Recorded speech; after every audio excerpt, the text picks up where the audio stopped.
Muito bem, meus irmãos e irmãs, estamos celebrando domingo de Pentecostes e queremos ir até a palavra para entendermos Pentecostes lá no cenáculo, para que possamos vivê-lo no aqui e no agora. Inicio com a parábola, uma história que é das crianças que farão a primeira comunhão. Uma história muito simples, mas que ilustra muito bem a não manifestação do Espírito Santo na vida de muitas pessoas. Nós celebramos a solenidade de Pentecostes, mas não basta apenas o rito, se o Espírito Santo ele não se manifesta na sua vida. Quem presta atenção nas leituras entendem claramente como é que funcionam as coisas de Deus. Nós escutamos na segunda leitura que o Espírito Santo ele é diverso, não é? Ele vai se manifestando de maneiras diferentes. Raniero Cantalamessa tem um livro cardeal, chamado Canto do Espírito, onde ele vai dizer que o Espírito Santo ele não tem 7 dons, ele é o grande dom. O grande dom do Pai por Jesus é o Espírito Santo. E ele é este grande dom multiforme, ou seja, ele tem formas diferentes, que são os 7 dons. Então ele vai se manifestando diferentemente em cada pessoa. E a pergunta é, por quê? Para quê? A segunda leitura respondeu isso: para o bem comum. O Espírito Santo, guarde isso, ele não é dado de maneira particular e pessoal, apenas para ser um chaveirinho, para você ter o Espírito Santo e falar, eu tenho o Espírito Santo. Não. O Espírito Santo, ele é concedido à igreja. Pentecostes é o nascimento da igreja, e nós somos depositários do Espírito Santo enquanto igreja. Porque o Espírito Santo, quando desce sobre os apóstolos, quem eram os apóstolos? A igreja ali reunida. Então, quando nós temos o testemunho de Jesus Cristo, o anúncio das maravilhas e a edificação do corpo místico de Cristo, que é a igreja, o Espírito Santo ele vai agindo em nós. Repito, a segunda leitura diz de maneira clara: o Espírito Santo é dado para o bem comum, é para o bem da igreja. Então o Espírito Santo que está em nós não é um presente pessoal, não é um chaveirinho, não é uma lembrança. É o próprio Deus que vai nos agir para buscarmos as coisas do alto e para sermos nesta terra testemunhas de Jesus Cristo, anunciando as maravilhas de Deus. A historinha que eu me referia é uma criança que estava muito inquieta, porque ela morava num apartamento. A história vai até brincar dizendo que era um apertamento, era um lugar tão pequenininho que não tinha onde a criança brincar. O pai foi trabalhando, conseguiu subir na empresa, e ele então comprou uma casa de campo, uma bela casa, e o melhor, tinha quintal, tinha jardim, o menino podia brincar à vontade. A primeira coisa que o pai comprou para o menino foi uma bicicleta. A família estava em festa, eles mudaram no tempo do verão, muito sol, não tinha chuva. Atrás da casa tinha uma grande mangueira, um pé de manga, que a sombra se estendia na metade da casa, que era de telha. À tarde tinha sombra, então a casa era fresca. Na frente batia o sol da manhã, tudo perfeito. A antiga moradora contou para o dono desta nova casa alguns segredos daquele lugar, e entre eles que ele poderia estocar em 3 caixas d'água grandes a água da chuva, quando fosse o período da chuva.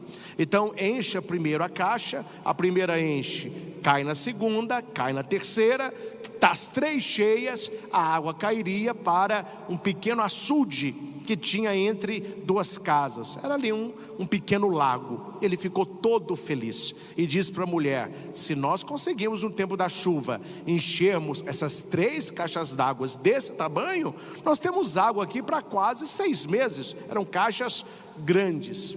Tudo bem, até aí nada demais.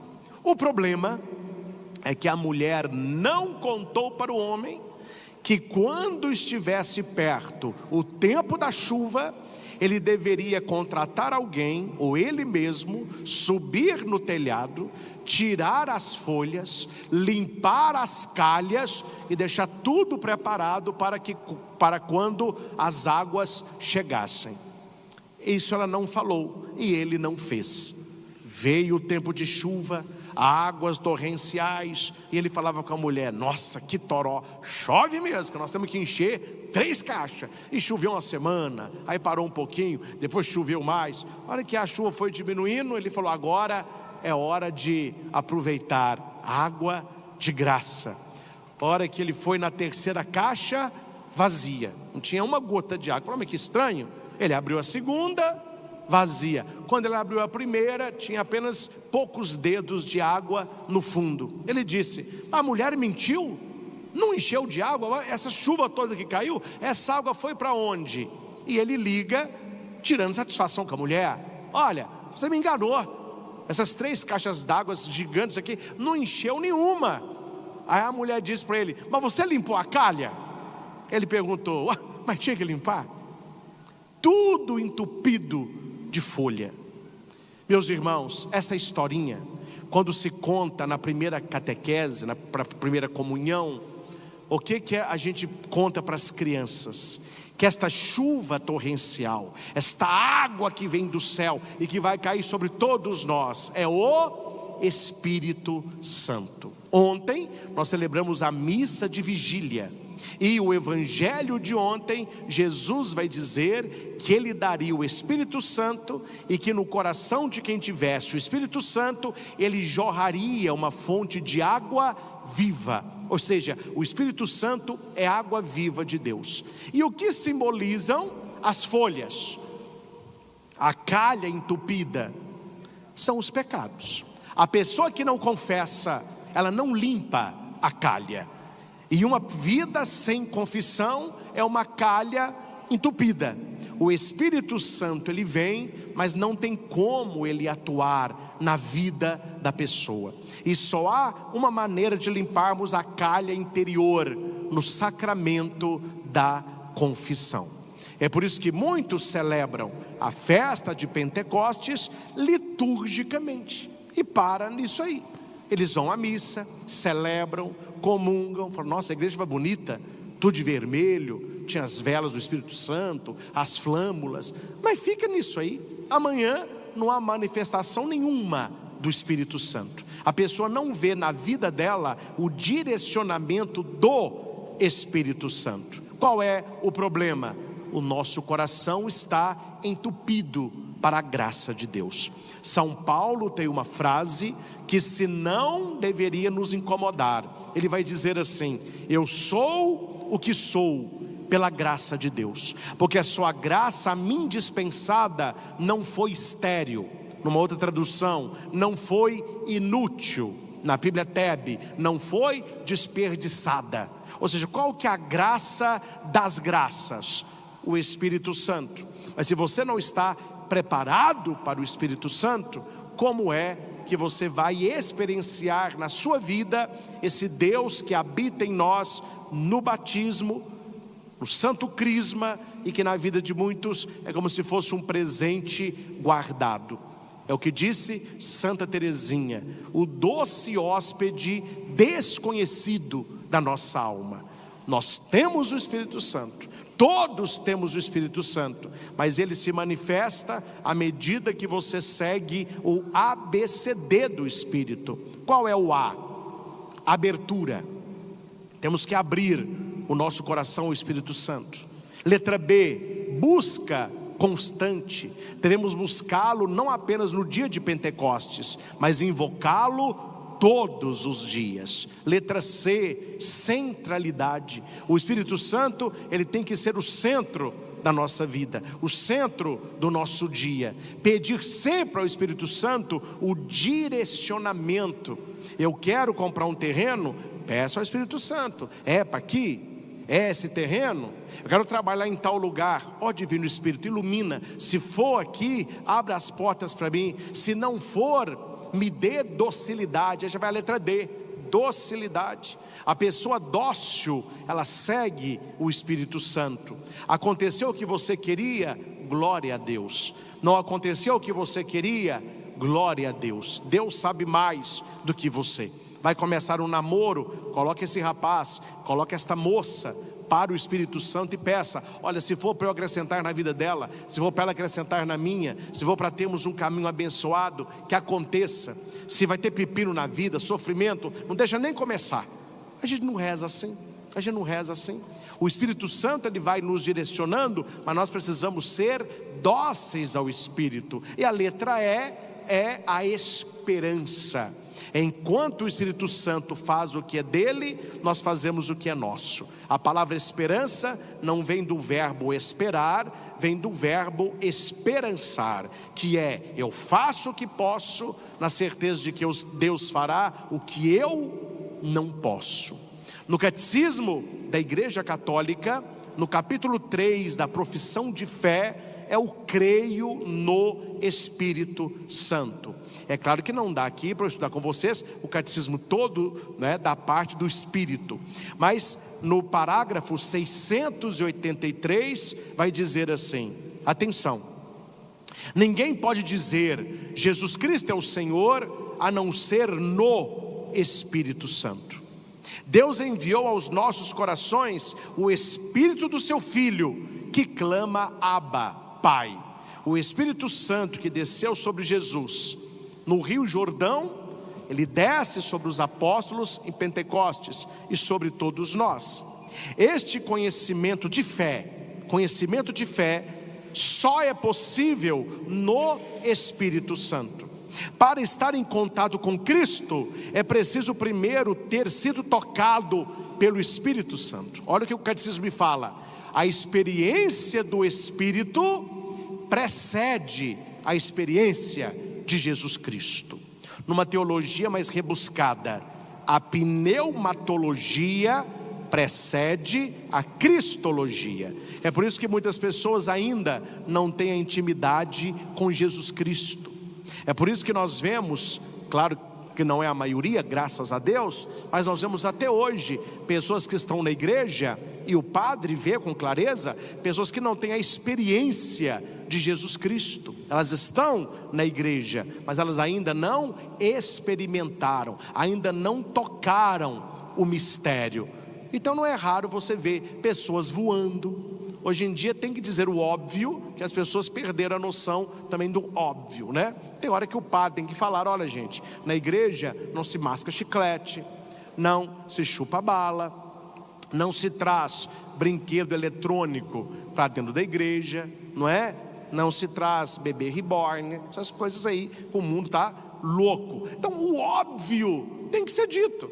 O óbvio tem que ser dito. E por que as pessoas fazem umas palhaçadas dessas, né? Uma presepada dessa no meio da missa? O catecismo já respondeu: porque elas estão buscando a Cristo, mas elas não tiveram a experiência do Espírito Santo. O catecismo me ensina que o Espírito Santo é que me possibilita a experimentar Jesus Cristo. Por isso a nossa busca ao Espírito Santo, ela é pessoal e ela é diária. É uma vida de oração, uma vida de busca.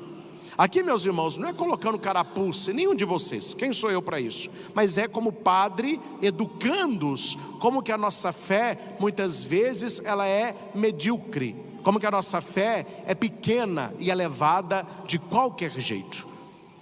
Quando Jesus, ele sobe aos céus, ele vai dizer aos discípulos: permaneça em Jerusalém, até receberdes a força do alto. Da ascensão de Jesus até Pentecostes, os discípulos ficaram fazendo o quê? Eles fizeram o quê? Foram passear, foram para o resort, foram trabalhar. A Bíblia diz que eles estavam reunidos com Nossa Senhora em oração, em preparação à festa de Pentecostes. São 7 dons, por isso nós podemos fazer, tem uns que fazem novena ao Espírito, ou as orações em preparação Pentecostes. A pergunta é, claro que ninguém vai levantar a mão aqui, né? Se fosse para levantar as mãos aqui, quem se preparou fazendo a novena de Pentecostes para celebrar a missa de hoje? Quem fez pelo menos as orações dos 7 dias antes de hoje, pedindo os 7 dons do Espírito Santo? Está vendo, meus irmãos? É por isso que a nossa vida está do jeito que está.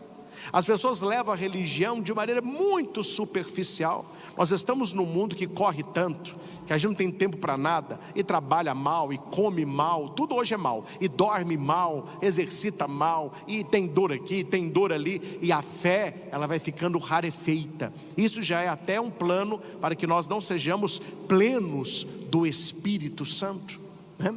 As pessoas enfeitavam muito as casas nas procissões que passavam na rua, e há pouco tempo, pelo menos na zona rural, eles enfeitavam as casas para a festa de Pentecostes. Então tinha nas portas uma pombinha, 7 fitas, forro vermelho na janela. As famílias se reuniam para rezar a novena do Divino Espírito Santo, cantavam a sequência, né, tão bonita da missa de hoje. Todo mundo cantava a sequência de cor, porque cantavam nas casas. Passa hoje aqui, onde você vai ver uma casa com o Divino Espírito Santo na porta, com um fogo vermelho na janela? Vai se perdendo tudo isso, vai se perdendo tudo isso. Aí nós celebramos Pentecostes na cabeça, entendemos que aconteceu lá com os discípulos, mas é uma festa que não nos toca. É uma festa que parece que é uma coisa da igreja, bem celebrada, mas não é uma festa vivenciada, porque o Espírito Santo, ele é pessoal, nós temos que buscá-lo, nós temos que desejá-lo. Ele nos precede, olha, é Ele que nos precede e suscita em nós a fé. Sem o Espírito Santo não há fé. Pelo nosso batismo, primeiro sacramento da fé, a vida que tem a sua fonte no Pai é nos oferecida no Filho e é comunicada intimamente, pessoalmente, pelo Espírito Santo na igreja. Quando nós recebemos o batismo, nós já recebemos o Espírito Santo, mas não adianta receber o presente e guardá-lo, né? Com a pessoa que foi no médico, está doente, o médico fala: olha, está aqui o seu tratamento, 90 dias, eu vou te dar de presente. Eu recebi muita amostra aqui, uma dose são 2 comprimidos. Então tem comprimido para você aqui durante 90 dias. Depois de 3 meses eu quero te ver. Tá bom. A pessoa vai levando 180 comprimidos, 2 por dia. Termina os 90 dias, ela volta. Aí o médico, e aí? Ela fala: ah, doutor, estou doente. Não melhorou nada não? Não. E as dores? Mesma coisa. De vez em quando até está uma fincada maior. E o sono? Ixi, aqui está ruim mesmo. Alimentação, não estou conseguindo comer nada. Mas que estranho. Mas a senhora tomou o remédio? Ué, era para tomar? Falei, era. Aí o senhor falou comigo assim, leva. Eu achei que era para levar. Falei, não, minha filha, pelo amor de Deus. Então você, não, eu levei, mas não tomei. Tem muita gente que tem o Espírito Santo assim. Leva o Espírito Santo? Leva. Até que leva. Mas você está ingerindo o Espírito, está vivendo do Espírito, tem liberdade. Ah não, padre, eu só levei, no batismo eu recebi, eu só levei, está uma pombinha presa na gaiola, não sei o que eu faço com essa pomba não. Não tem liberdade para viver na graça de Deus, aquele que não libertou o Espírito Santo na sua vida. É belo? Belíssimo. É fácil? Não. Porque o Espírito Santo, ele tem desejos que vão contra a carne. Ele tem desejos que vão contra os nossos desejos. Por isso que a letra D do ABC do Espírito é docilidade. A pessoa que não é dócil, ela não consegue viver no Espírito Santo. Porque você quer uma coisa, o Espírito Santo quer outra. Você quer ir para um lugar, o Espírito Santo te manda para outro. Você quer fazer tal coisa, ele quer outra. E se você se deixa conduzir por ele, a sua vida é uma vida de bonança. O que é bonança? Mais calma. Não sei se vocês lembram do texto, quando Jesus pede para os discípulos passarem para outra margem, e Jesus fica no monte rezando. Veio uma tempestade e o barquinho dos discípulos quase afundou. Qual o motivo? O texto diz qual o motivo. Qual o motivo? O vento lhes era contrário. Está no texto. Eles estavam remando para um lugar, mas o vento soprava para outro. Que tem muita gente que vive uma vida tumultuada, porque o vento do Espírito na sua vida, ele é contrário. Ele está mandando você para um lado, você está indo para o outro. Ele está colocando na sua vida tal pessoa, você quer outra. Ele apontou tal trabalho, você quer outro. Ele apontou qual é a casa, você quer outra. Nunca você está na mesma toada do Espírito Santo. Você não está indo na direção do vento do Espírito Santo. Jesus, quando ele conversava com Nicodemos de madrugada, Nicodemos era um homem muito bom. Olha, meus irmãos, cuidado. O mundo de hoje está pervertendo os conceitos e a gente não está vendo. O que na cabeça de muita gente vale hoje? Ser bom. Ah, mas se eu sou bom, está valendo. Ah, eu sou bom, padre. Mas Jesus vai dizer para Nicodemos: não basta ser bom. Você é bom, mas uma coisa te falta. O que é que me falta? Nascer de novo. Ele vai dizer: mas como que eu vou nascer de novo? Eu vou entrar no útero da minha mãe? Não. Vos disse nascer do alto, nascer do Espírito Santo. O vento sopra, ninguém vê, mas todos escutam o ruído. Ninguém sabe de onde veio, nem para onde vai. Assim é todo aquele que nascer do Espírito. Não basta ser bom se não se tem o Espírito Santo. Não basta fazer o bem se não se tem o Espírito Santo. O que a pessoa fala no fim da vida é mais importante do que ela falou na vida toda. O último discurso de Jesus é sobre o Espírito Santo. Nós ouvimos semana passada, na ascensão do Senhor, Jesus dizendo à sua igreja: não vos afasteis de Jerusalém, mas permanecei para receberdes o Espírito Santo. Jesus não falou no final da sua vida: olha, seja bom que está valendo, ou o que vale é ser feliz. Se vocês estão felizes, papai do céu está alegre. O discurso não foi esse. O discurso foi: recebereis o Espírito Santo. Por que Jesus, no seu último discurso, ele fala do Espírito? Porque sem o Espírito Santo nada feito.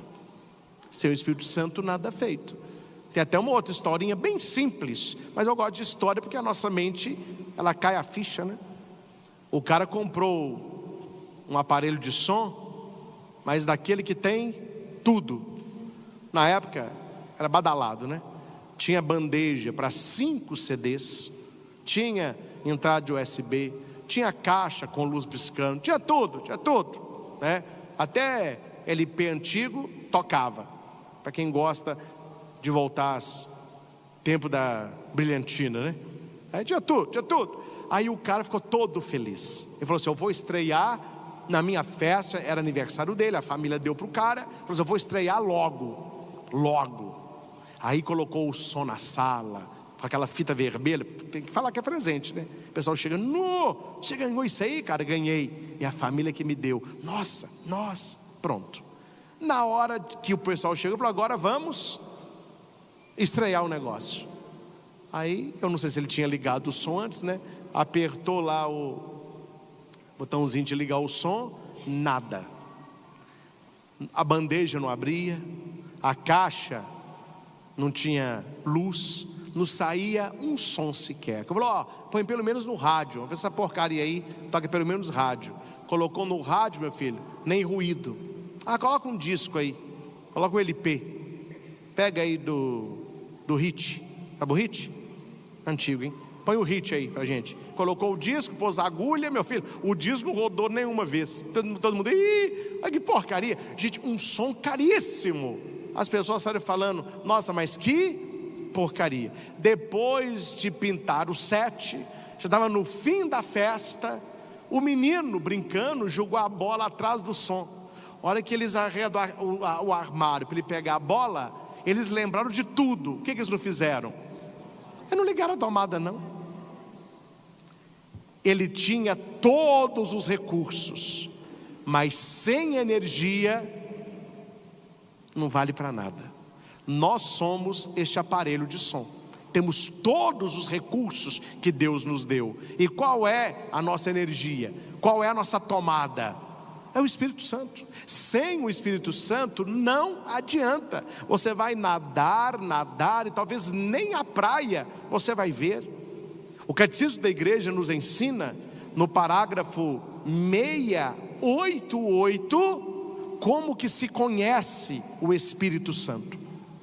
Porque para que eu possa tê-lo, é preciso conhecê-lo. E a igreja me dá aqui o caminho. A igreja, comunhão viva na fé dos apóstolos, que ela transmite, é o lugar do nosso conhecimento no Espírito Santo. Eu vou só abrir um parênteses, que você não pode ter, atenção, uma vida católica com cabeça protestante, cabeça de algumas igrejas evangélicas por aí. A gente vê alguns videozinhos, principalmente de igreja norte-americana, que quando o Espírito Santo vem, acontece coisas, como a minha avó dizia, do arco da véia. O pessoal fica sapateando, e quebra a cadeira, e cai no chão, e pendura no lustre, e fica rodando, e grita, e dá soco, uma confusão. Meu Deus do céu, o que desceu? O Espírito Santo é uma nuvem de marimbondo, que o povo fica louco. Aí a pessoa vê um vídeo desse, o que ela pensa? Mas que estranho, na nossa igreja não tem Espírito Santo não. Lá a gente não grita, não quebra a cadeira. De vez em quando as cadeiras quebram, mas não é do Espírito. A gente não grita, não rola no chão, mas que confusão que é essa? É porque nós temos uma outra maneira de receber o Espírito, como foi nos primórdios. E a igreja nos ensina qual é o caminho. Não é apenas o momento do culto, de grito, de festa, não é? Eu até publiquei no meu Instagram, para variar, deu polêmica, porque tudo que põe tá polêmica, né? Uma moça, ela é estudiosa de arquitetura, ela não está falando nada de religião, ela estuda arquitetura. Então ela estava falando porque que hoje muitas igrejas não católicas, claro que não são todas evangélicas, mas muitas igrejas das grandes cidades, elas não parecem igreja mais, elas parecem um shopping. Ela mostrou a filmagem de várias, com luz de neon. Aí lá no palco tem painel de LED, tem gelo seco, tem luz que pisca, tem banda tocando alto, tem até área VIP, com água mineral, amendoim, né? Se você é um dizimista melhor, você pode ficar lá, ou então você pode comprar um ingresso para ficar lá. Aí ela falou, olha, esses templos modernos hoje, escuros, tudo escuro, não tem janela, é igual um shopping mesmo, né? Com muita luz, o pessoal abraça, beija. Falou assim, isso tem uma finalidade. Qual é a finalidade do shopping? É financeira, por isso que o shopping não tem janela. Não sei se você sabia disso. Por que o shopping não tem janela? Para você perder o tempo. Você entra no shopping, se ficou de noite, se é de manhã, você não sabe que hora que é. O mundo pode estar caindo lá fora, um temporal. Lá dentro você nem sabe que choveu. A hora que você sai, uai, mas choveu? Ou seja, é para você ficar ali sem um contexto com o mundo real. Aí ela fala sobre isso. A arquitetura da igreja, que na nossa igreja, graças a Deus, nós temos essa arquitetura, uma arquitetura alta, né? As pessoas que vêm no santuário pela primeira vez, todo mundo aqui que trabalha no santuário sabe quem é visitante. A pessoa entra na porta, o que ela faz? É por isso que a igreja é alta, porque a igreja me leva a olhar para o alto. as torres das catedrais. Por isso que a catedral tem torre, né? Catedrais medievais, catedrais góticas, aquelas colunas gigantescas. Para que isso? Para você fazer assim, ó. Porque as colunas da igreja, as torres da igreja, é como se fossem dedos, fazendo assim, ó. Olha para o alto, né? Nós tivemos agora, de todos os tempos, o conclave mais divulgado na internet, porque também foi a época que nós estamos, né? O mundo acompanhou celular, então as pessoas ficaram impressionadas, quem não conheciam, a grandeza do Vaticano, o tamanho das coisas lá. Então a pessoa pequenininha, aquelas colunas gigantes, quando o Papa aparece lá na sacada, eles filmam a basílica aberta, você vê só um pontinho branco assim, eu falo, o que é aquilo? Não é o Papa, aí está um close lá. Por que essa grandiosidade? Que é quando você vai lá, você sempre faz assim, ó. Que tamanho! A igreja fala, se você está encantado com o tamanho da igreja, imagina o tamanho de Deus. Imagina a nossa pequenez perante a glória de Deus. É uma teologia diferente, não é? De nos levar para o alto, para o excelso. Então nós, meus irmãos, temos uma fé católica, apostólica, romana, e o Espírito Santo que está na igreja há 2000 anos, ele é nos dado de maneira simples, para a nossa vida ser uma vida mais santa, uma vida segundo o Evangelho. A gente não precisa ter muito recurso humano. Aqui Jesus falou, você que é mau, dá coisa boa para o seu filho, peça o Espírito Santo e Deus lhe dará. Então veja o caminho aqui, o lugar do conhecimento do Espírito. Padre, como que eu conheço o Espírito Santo para recebê-lo? Primeiro, na Escritura. Tem que conhecer a palavra de Deus, tem que saber o Espírito Santo que paira. O Espírito Santo paira sobre as águas, lá em Gênesis.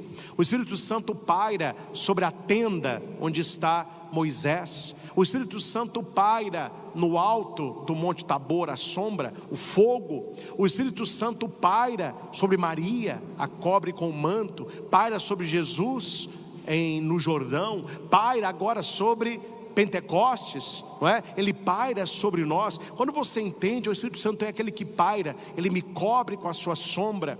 Ele é o próprio Deus em mim. Você entende como que o Espírito Santo age?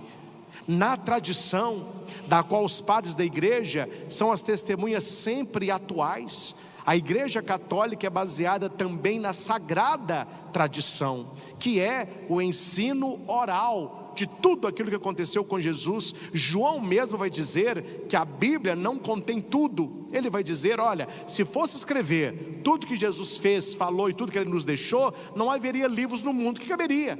Eu escrevi isso aqui para que você lendo creia. A Bíblia está falando que ela não tem tudo. E tem gente que insiste, como foi Lutero, não é? Não, é só a Escritura. A Escritura ela é suficiente. A Bíblia está falando, né, que nem tudo está ali. No magistério da igreja ao qual ele assiste, o magistério da igreja, né, o clero católico. Veja, meus irmãos, claro que a gente não fala assim para não ficar cutucando onça com vara curta, né? Mas a mídia mundial ficou com cara de tacho nesse conclave. Só que eles não falam, não é? As apostas lá na Itália, pessoal apostando, Estados Unidos tinha aposta lá de $1.500. O Papa eleito não aparecia em pesquisa nenhuma. Ninguém sabia nem quem era. Era um cardeal muito quieto, mas, não é? Conta até aquele cardeal coreano que lá numa dos consistórios antes do conclave, ele estava lá, aí ele comentou com ele, falou assim, as reuniões aqui demoram, né? Ele falou assim, e pelo jeito vai demorar ainda mais. Isso aqui é um doce? Ele falou assim, você tem bala aí? Eu falei, tem, eu sempre trago os doces, porque as reuniões começam e nunca tem. Ele falou, não, me dá um docinho. Aí perguntou para ele, você? Ele falou assim, eu sou o cardeal tal. Quer dizer, nem os cardeais todos sabiam quem era, e todo mundo esperando uns dos badalados. Quando abre a Basílica de São Pedro, eles dizem, abemos Papa, então vamos ver quem é. Aparece alguém que nem nas listas estava lá. Mas quem é? Muita gente não sabia nem quem era, mas quem é? Por quê? Porque quem conduz não é mídia, né? Há um ditado europeu que diz, quem entra Papa sai cardeal. Conclave, entrou Papa, sai cardeal. E aquele que ninguém esperava. Aí apareceram alguns vídeos dele, e um me tocou de maneira muito especial. Ele como cardeal, Tinha na Basílica de São Pedro de manhã as chamadas missas privativas. Eram missas nas catacumbas ou em capelas laterais, onde não tinha o povo. E durante todo o período do conclave, eles filmando outras coisas, em vários vídeos apareceu ele passando de batina vermelha atrás. Ou seja, ele era um homem de missa diária, missa mais quieta, ninguém sabia quem era. Ele entrava, celebrava, comungava, ia para o consistório. Ou seja, onde que a gente conhece o Espírito Santo? Olhando a caminhada da igreja. Porque se fosse pela igreja humana, na igreja tinha mais não, né? O Espírito Santo que vai levando. Aqui vai dizer, na liturgia sacramental, o batismo é nos dado o Espírito Santo. Crisma, plenitude do Espírito Santo. A confissão é pelo Espírito Santo que eu me arrependo e recebo a absolvição. Na consagração, o padre diz: enviai, Senhor, o vosso Espírito. Aí a gente ajoelha, porque ali acontece a epiclésia, a invocação do Espírito Santo. Na ordenação do padre, é o Espírito Santo quem o unge para a missão. No matrimônio católico, é o Espírito Santo que é o amor que une o homem com a mulher. Na unção dos enfermos, é o Espírito Santo que consola. Ou seja, o Espírito Santo ele está atuando na igreja de maneira discreta, como a brisa suave. Não é terremoto, não é fogo, não é furacão, é a brisa suave, não é? Conhecemos o Espírito Santo na vida de oração. Uma pessoa que não tem vida de oração, como que ela vai ter o Espírito Santo no coração? Nos carismas e nos ministérios da igreja. Gente, eu vejo o Espírito Santo com clareza nesses carismas. Você vê a própria missa. Claro que o padre, ele é o presidente da celebração, mas se você prestar atenção, muita coisa está acontecendo para que uma missa seja celebrada. Quantas equipes estão trabalhando? Quantas pessoas trabalharam antes? Quanto já foi feito aqui atrás, numa salinha chamada sacristia, que você nem vê a preparação dos vasos, a contagem das hóstias. Uma equipe esteve aqui antes limpando o espaço, a outra equipe cuidando da iluminação, cuidando da transmissão, uma outra equipe litúrgica, olha as cores da igreja, o forro, qual é a temática a ser celebrada. O Ministério de Música ensaiou antes as músicas dessa celebração. Tem um ali que olha o som, outros estão acolhendo quem chega. Tem gente que limpou os banheiros antes de você vir para a igreja. Outro cuidou do... Gente, é uma cada um com um dom, com um carisma. É o Espírito Santo que vai trabalhando. O corpo místico da igreja é o sinal visível de que o Espírito Santo ele vai distribuindo dons diversos, né? Nos sinais de vida apostólica e missionária, você olha, né, uma vida de São João Paulo II, Carlo Acutis, Madre Teresa de Calcutá, os próprios apóstolos, tirando João, todos morreram mártires e não negaram a fé. Há um poder sobrenatural nessas pessoas. Como que uma pessoa consegue fazer? Olha, gente, eu comprei agora, incentivado pela irmã Kelly, lá do Hesed. Pediu, eu queria que me desse presente, mas falou: não, você vai comprar. A biografia de Santa Teresinha, uma que saiu nova agora, um calhamaço, porque eles fizeram dentro do Hesed a casinha de Santa Teresinha, idêntica à casinha dela lá na França. Então tem a caminha dela, Nossa Senhora, tudo certo. Falou: quando o senhor vier para o Hesed, traga para o senhor ficar lendo lá, para o senhor rezar. A última vez aqui eu já fui lá, fiquei lá umas 3 horas lendo. Gente, uma moça, uma simplicidade, não é? Santa Teresinha, impressionante. Ela vai dizer assim: tem muita gente que é águia. Eu não, eu sou um pobre passarinho, né? O meu olhar é de águia, mas eu sou um passarinho sem valor. Santa Teresinha diz: há vasos que são colocados no alto, outros sem valor nenhum é colocado no chão, bocatinho comer. A madre é um vaso digno de honra, está no alto. Por isso eu rezo por ela, porque se ela cair não sobra nada. Eu já estou no chão e só te peço que o gatinho não me quebre. Olha, é uma coisa tão simples que você fala: como que uma moça conseguiu ser santa como foi Teresinha, se não for no Espírito Santo? Aí você pega a Teresinha de Jesus e você vai para Teresona, que é a Teresa Dávila, totalmente diferente. Uma mulher firme, austera, nervosa, cada um de um modo. Padre Pio, né? Está aí, todos conheceram o Padre Léo, né? Quem convive falou, o Padre Léo, na convivência com ele fora das pregações, era um homem austero, nervoso, paciência zero, mas um homem usado por Deus com uma alegria extraordinária. Não é possível que a gente não vê o Espírito Santo agindo na igreja. Então é outro sinal. E por último, a igreja coloca no testemunho de todos os santos que manifestam a sua santidade na obra da salvação. Meus irmãos, precisamos olhar para o cenáculo e aprender apenas 4 coisas, e com isso finalizo. Reze essas 4 coisas durante esta semana. Primeiro, eles estavam reunidos no mesmo lugar. O nosso lugar de reunião é a igreja. Aqui eu não estou humilhando ninguém, mas eu digo com um coração cheio de verdade. Gente, quem é católico de verdade nunca deixará de ser. Não vou contar quem para não dar confusão, mas há um tempo atrás um rapaz me procurou fazendo um trabalho para a faculdade sobre religiões. Aí ele me procurou com tanta pergunta. Eu notei que ele era muito cru, assim, não sabia nada de igreja. Aí eu respondi o que ele perguntou. Aí na outra semana ele liga para a secretária, eu quero falar com o padre de novo. Eu falei, mas de novo? Eu com a agenda lotada, querendo atender outras pessoas, é o mesmo cara. Padre, falou que tem mais perguntas. Eu falei, pode vir. Aí veio o cara com outras perguntas. Aí eu notei que nessas perguntas, algum protestante falou no ouvido dele. Era aquelas perguntas de protestante fazer. Ah, mas vocês adoram santo? Ah, por que padre não casa? Ah, por que fala que Pedro é o primeiro papa? Se não está na Bíblia isso. Eu falei, meu filho, vamos falar a coisa reta aqui. Eu não tenho tanto tempo para ficar assim, para a gente conversar aqui 1 hora, 1h30. Não é que eu não queira te atender, a minha vida é muito corrida. Eu vou te dar um presente. Aí eu peguei um catecismo da igreja de Cabo Amarelo e falei, toma de presente aqui, ó. Tudo que você quer está aqui.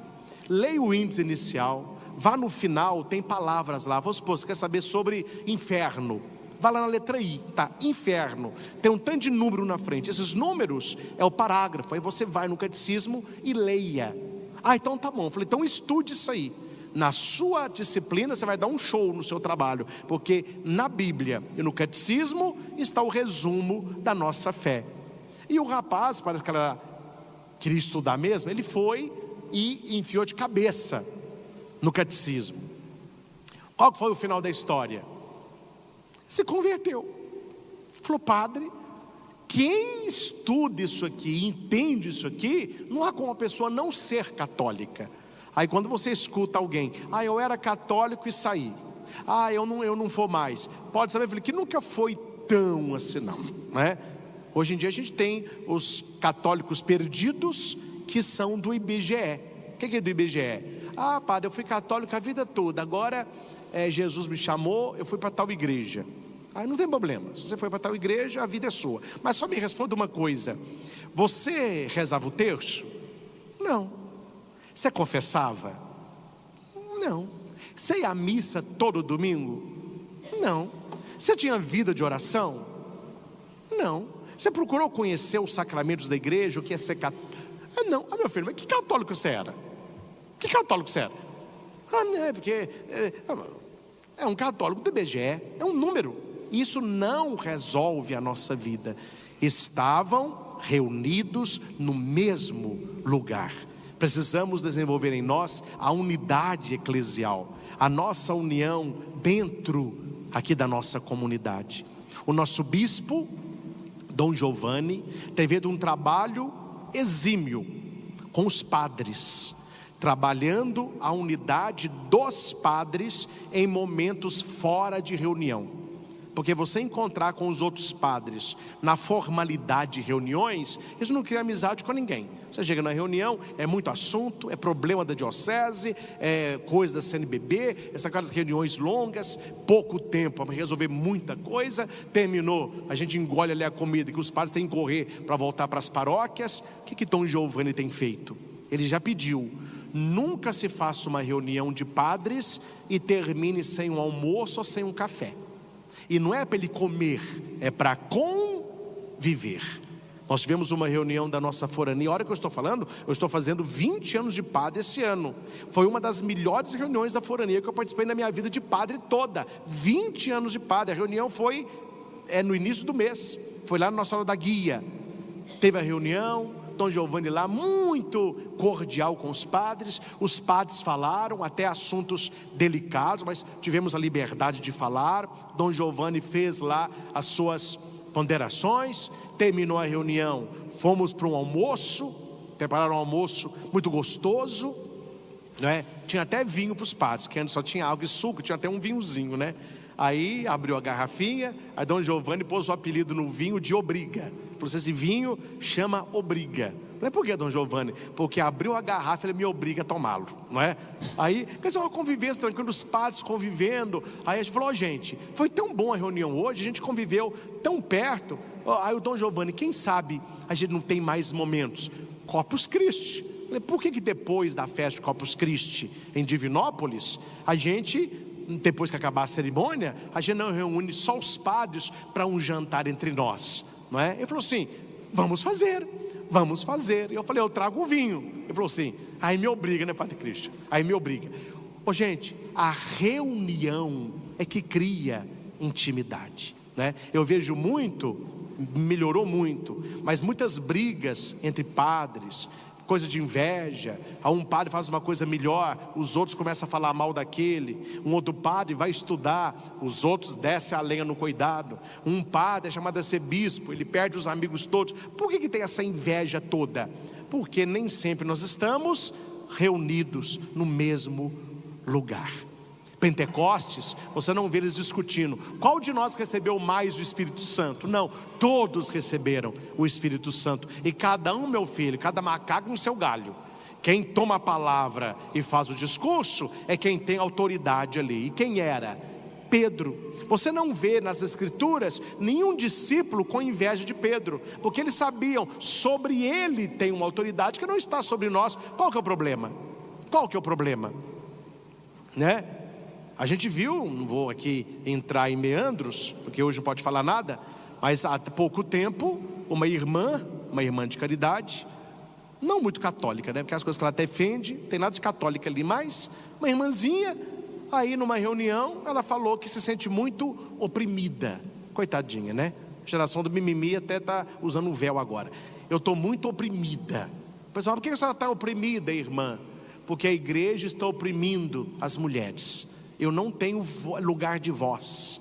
Mas onde só queria ter lugar de voz? Na missa, que é só homem que celebra a missa.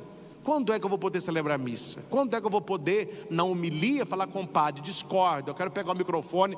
Mas irmã, peraí, o que virou a igreja agora? Então veja, são pessoas que estão fora do contexto da unidade eclesial. Se eu sei qual é o meu ministério, eu desenvolvo bem. Eu desenvolvo bem o meu ministério de padre, e eu sei exatamente o meu lugar em referência ao meu bispo diocesano, que é autoridade na nossa diocese. O leigo, vocês, os que ajudam, se você sabe qual é o seu lugar na igreja, você desenvolve com tranquilidade o seu trabalho pastoral. Aqui melhorou muito, 1000% eu vou dizer, mas quando acontece uma rusga, um probleminha com qualquer pessoa, claro que eu não falo isso, que a pessoa está nervosa, ela vai ficar mais nervosa ainda, mas qual é 99% dos problemas que surgem na igreja? É a pessoa que não sabe o lugar dela. Se a pessoa soubesse o lugar dela, ela não brigava com ninguém, mas a pessoa se acha, então ela começa a brigar. Toda pessoa que briga demais, ela não tem humildade, não sabe o lugar dela. Porque essa pessoa sabe o lugar dela, ela é mais dócil, né? Com o bispo me chamou para uma reunião, levei as pessoas, está indo tudo muito bem, a questão do Luz e Vida, essa parceria com o Frei Galvão, tudo que o bispo disse, se acata. Eu não vou ficar batendo boca com o bispo não, ele é autoridade, se acata, se ouve, se pergunta. Quer dizer, eu sei o meu lugar. Quando você sabe o seu lugar, as coisas caminham, né? Quando Dom Giovanni, que é bispo, ele recebe o núncio apostólico. Dom Giovanni sabe o lugar dele. A honra ali é do núncio. Núncio vai ficar sentado aqui, quem vai presidir a missa sou eu. Ninguém fala isso. A presidência é do senhor núncio. E o Dom Giovanni tem toda a reverência para com ele, que ele representa o Papa no Brasil. Eu vi agora vários bispos brasileiros em Roma, juntamente com a pastoral familiar, né, cumprimentando o Papa Leão XIV. Todos os bispos tiram o solidéu, inclinam, beijam o anel do Santo Padre. Eu não vou fazer isso não, isso é humilhante. É porque você não sabe o seu lugar, meu chapa. Porque você não sabe o seu lugar. Se você soubesse qual é o seu lugar, você faria com alegria, não é? Aqui já teve problemas apenas de orientação. Apenas de orientação. O padre faz uma orientação, aparece os tucanos, aqueles bicos. Por que aparece o bico? Porque a pessoa não sabe o lugar dela, não. Porque para ela poder ter uma orientação, como o reitor do santuário dá, e a autoridade dele dar, a pessoa tinha que ir para o seminário, estudar filosofia, estudar teologia, ordenar padre e ser nomeado para uma paróquia. Aí lá ele ia cantar de galo. Enquanto isso, meu filho, cada um... Gente, isso faz o quê? É menos ou é mais? Não. São ministérios diversos. A igreja, ela é diversa. Então, Pentecostes, eles estavam reunidos. Ainda bem, eu não sei se teve muita, mas eu não vejo muita inveja entre os 12 apóstolos. Porque Jesus é Jesus, né? Ele deu uma nos apóstolos, já conhece, né? Ele estava passeando. Qual de nós aqui é o maior? Jesus pegou eles, falou: o mundo é assim, entre vocês pode ser assim não, viu? Não entra do mundo não, entre vocês tem que ser diferente. O maior sirva a todos. Aí Jesus vai, aparece para os discípulos. Tomé não estava. Aí na outra semana Jesus aparece: Tomé, vem aqui, toca. Eu não vi André falando: se eu soubesse disso eu não estava aqui. Você viu? Ele falou o nome de Tomé, não falou do meu. Estou carente, vou chorar. Você não vê esses mimimi na palavra de Deus. Pessoas bem resolvidas, cada um sabe o seu lugar. Era o momento de Tomé, era o momento de Tomé, né? Então o Espírito Santo faz a igreja unida. Segundo, veio do céu um barulho como uma forte ventania. O que o vento faz? Pega um vendaval, ele tira as coisas do lugar. Ele levanta poeira na rua, ele joga as cadeiras do santuário. Eu lembro quando a gente celebrava lá embaixo, a gente estava preparando a festa de Frei Galvão, colocou um tanto de tenda. Meu filho, foi um dia do trido, veio um vento, as tendas tudo levantaram, cadeira voando. Ainda bem que isso foi 4 horas da tarde, à noite estava tudo arrumado. Mas o vento, meu filho, ele entra, né? Quando o Papa João 23 convocou o Concílio Vaticano II, o que ele disse? Ele fez uma comparação: vamos abrir as janelas da igreja para que o vento entre e sopre essa poeira que aqui está. Ou seja, o vento, ele faz isso na nossa vida. Não se trata de um sussurro, mas de um vento que move, que sacode, que nos tira do lugar. O Espírito Santo quer nos levar além, quer nos levar além. Terceiro, apareceu línguas como de fogo. Por que língua? Comunicação, o testemunho da palavra. Por que de fogo? Porque purifica, porque limpa, porque aquece, porque cauteriza. Hoje em dia, claro, nós temos remédios, a medicina está muito evoluída, mas nós conhecemos casos na Idade Média, que quando a pessoa tinha um corte de espada, não tinha agulha, linha. O que eles faziam? Eles pegavam um ferro, esquentava no fogo e punha na ferida. O cara tinha até um toquinho para ele morrer, gritava à vontade, mas cauterizava. Aquela medicina hoje tem operações que o médico já vai cortando e já vai fogo. O Espírito Santo cauteriza as nossas feridas interiores, nos torna pessoas mais firmes na missão. E por último, todos ficaram cheios do Espírito Santo. Repita: todos. Todos. É todos. O Espírito Santo é para todos. E por fim, meus irmãos, preste atenção. Para que o Espírito Santo? Para duas coisas principais. Uma está na ascensão de Jesus. A outra, na primeira leitura que nós escutamos.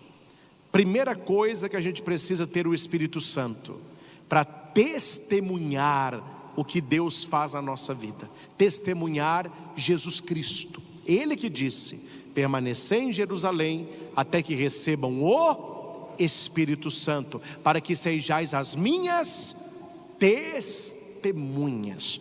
Quanto mais você está disposto a testemunhar Jesus Cristo, mais Espírito Santo Ele te concederá. Quanto mais você testemunha Jesus Cristo, testemunha o seu amor pela igreja, mais Espírito Santo irá transbordar em você. E na primeira leitura de Pentecostes, nós entendemos a segunda missão do Espírito Santo. Cada um falava uma língua, Pedro pregava, todo mundo escutava na mesma língua, e eles diziam: nós escutamos na nossa língua esses homens que anunciam as maravilhas de Deus. Está aí no seu folheto. Para que eu tenho o Espírito Santo? Para que eu possa anunciar com a própria vida as maravilhas de Deus. Depois desses dois, todo o resto. Sem esses, nem início. Então procure testemunhar Jesus Cristo, procure contar as maravilhas de Deus, anunciar as maravilhas de Deus, e clame o Espírito Santo todos os dias. É uma questão de costume. Não levante da cama de manhã sem clamar o Espírito Santo. É a primeira coisa que se faz. Que você pode ser, meu filho, um aparelho de som com todos os recursos. Sem o Espírito Santo, o seu dia não vai dar em nada. É igual o dia de feriado, né? Eu falo que uma pessoa sem o Espírito Santo é a gente no dia de feriado. Feriado é amanhã. A gente pensa assim: amanhã eu vou arrebentar. Amanhã eu vou acordar cedo, fazer uma caminhada. Amanhã eu vou começar minha dieta, vou comer ovos. Quando eu chegar da caminhada, eu vou lavar a área. Terminou a área, vou fazer um almoço gostoso, vou dar uma sonequinha de meia hora, vou arrumar esse meu armário aqui que está entulhado de coisa. À noite nós vamos passear, comer uma coisinha para deitar mais cedo. Tá bom. Aí chega o feriado. Cadê a caminhada, meu filho? Cadê o ovo? A área toda com pó. Você vai levantar 10 horas, 11 horas da manhã. O almoço sai 3 horas da tarde. O armário ficou para depois. À noite, nossa senhora, hoje não sei o que aconteceu, mas estou numa fraqueza. Não vamos sair não, vamos fazer uma coisa, vamos pedir. Passa o dia todo, o que a gente faz? Que coisa estranha. O dia passou, eu queria fazer muita coisa, no final o que eu fiz?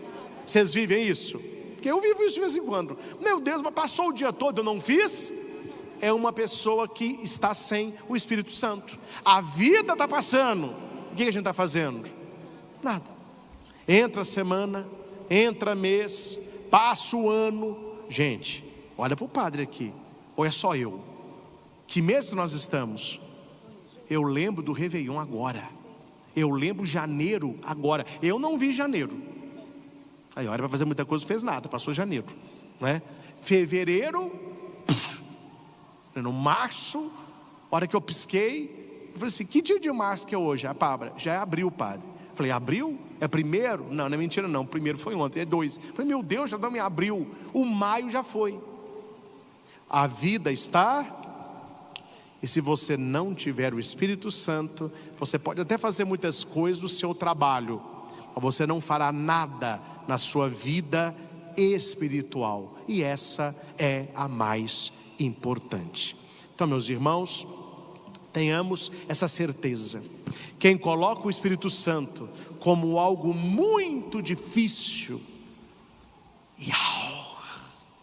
das duas uma: ou a pessoa quer se achar melhor do que você, porque ela tem o Espírito e você não, ou ela não quer o seu bem, porque não há simplicidade maior que o Espírito Santo.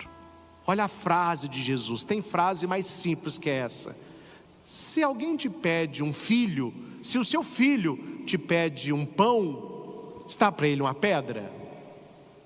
Claro que não, Jesus. Se o seu filho te pede um peixe, está para ele um escorpião?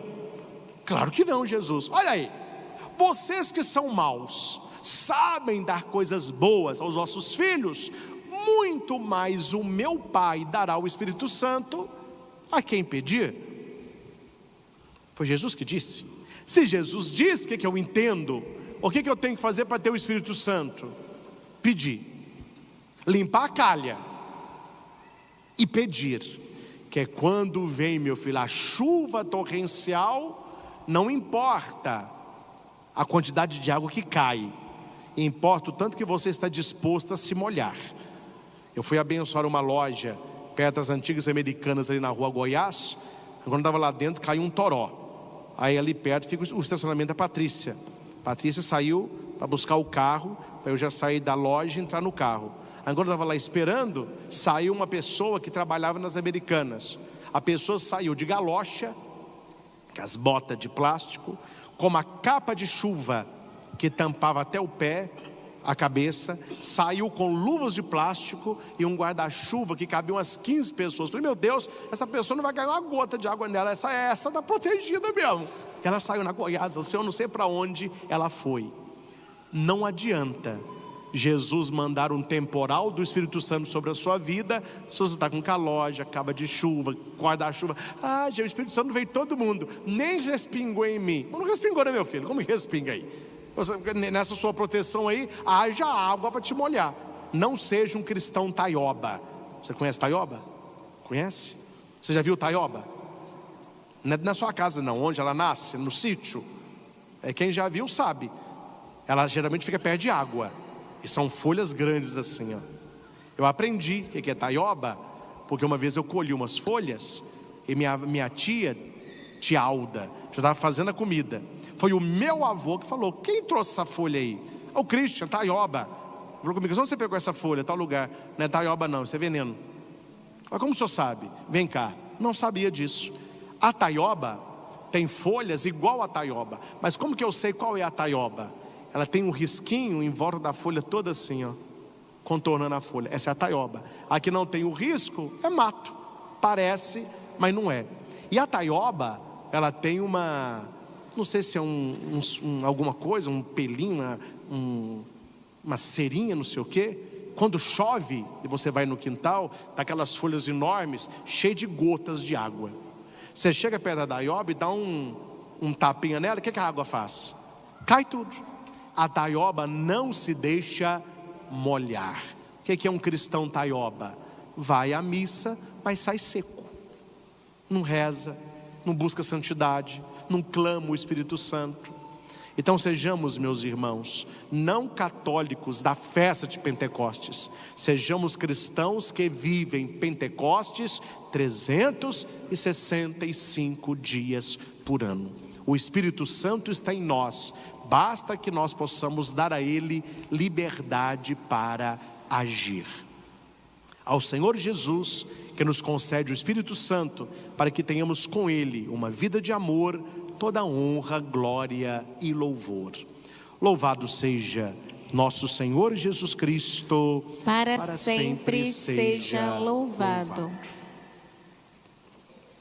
Muito bem, terminamos então o nosso estudo.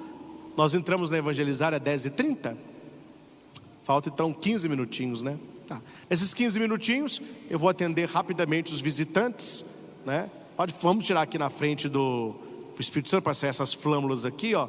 Mas eu tenho 10 minutos, porque a gente vai entrar no ar, eu tenho que estar aqui no altar.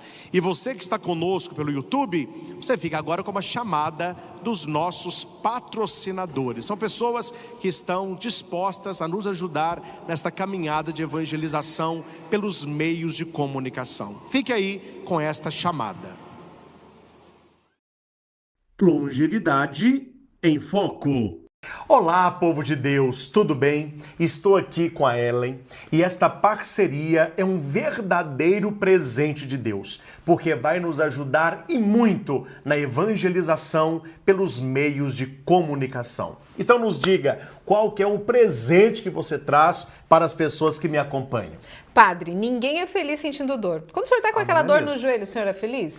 Não dá, né? Minha mãe que o diga. É verdade. É bem assim. Quando a gente está com dor no corpo, a gente não consegue fazer nada direito, a gente não consegue varrer a casa, até lavar uma louça é sofrido quando a gente está sentindo dores. Por isso, a Vitae Gold trouxe uma inovação para você. O Vitae 7 em 1. E sabe por que 7 em 1, Padre? Não, eu estava até antes da gente gravar lendo aqui, eu ia te perguntar, por que 7 em 1? Porque são 7 benefícios que vão trazer para a sua saúde. Porque nesse vidrinho aqui, ó, você vai encontrar o magnésio, que vai auxiliar na sua estrutura óssea. Todo mundo sabe que o magnésio faz bem, hein? Tem cúrcuma para aliviar as dores no corpo que tanto nos incomodam. Tem a creatina para fortalecer os músculos e aumentar a nossa resistência. Tem também o colágeno tipo 2, que vai nos ajudar na recuperação das cartilagens. O MSM, que reduz o inchaço e potencializa a ação antioxidante. Tem também clorela para melhorar a função do nosso fígado e ainda